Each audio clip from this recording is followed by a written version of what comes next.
सचिन चव्हाण आहे।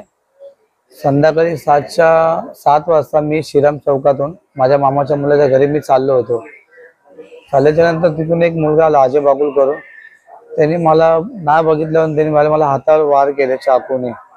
का केले ते समजत नाही मला। त्यांनी बिना कामाचा मला मारला। मी धक्का देऊन माझा जीव वाचवायला गेलो, श्रीरामच्या इथनं पळत होतो, तरी तो माझ्या मागे लागला चाकू घेऊन।